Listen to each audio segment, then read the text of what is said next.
This was a scary moment at Mavericks when a big wave surfer caught a massive wave and got taken out by the whitewash.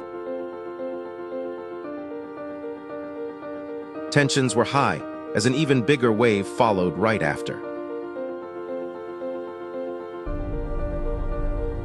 burying the surfer in white water.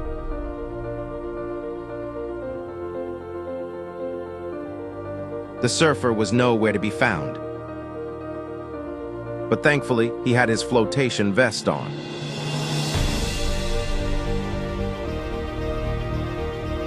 And was quickly rescued by the Mavericks rescue team was right there to save the day.